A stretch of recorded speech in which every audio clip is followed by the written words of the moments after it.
નમસ્કાર મિત્રો, સ્વાગત છે તમારું અમારી YouTube channel Gujarat jobs and ન્યૂઝમાં.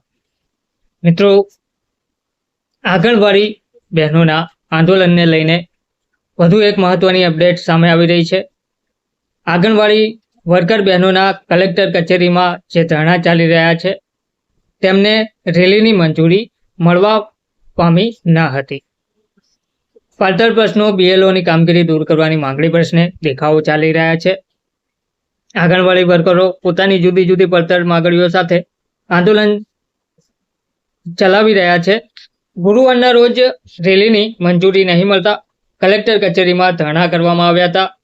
રાજ્યમાં આંગણવાડી વર્કરો કાર્યકરો દ્વારા પોતાની વિવિધ પડતર માંગણીઓને લઈને ઘણા લાંબા સમયથી આંદોલનો થઈ રહ્યા છે, આંદોલનો ચાલી રહ્યા છે અને મોટાભાગની માંગણીઓને વાચા આપવા માટે આંદોલન કરવામાં આવી રહ્યા છે.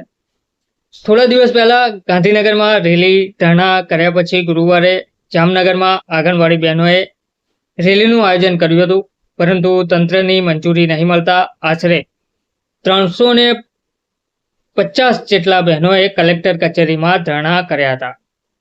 જેઓની મુખ્ય માંગણીમાં બીએલઓની કામગીરી પાછી ખેંચવામાં આવે, મુખ્ય કામગીરી સિવાયની અન્ય કોઈ કામગીરી કરાવવામાં ના આવે અને પગારમાં માનદ વેતનમાં વધારો કરાવવામાં આવે, ગુજરાત હાઈકોર્ટના નિયમોનું પાલન કરવામાં આવે, એવી 7 માંગણીઓને લઈને આંદોલનો ચાલી રહ્યા છે. ધન્યવાદ.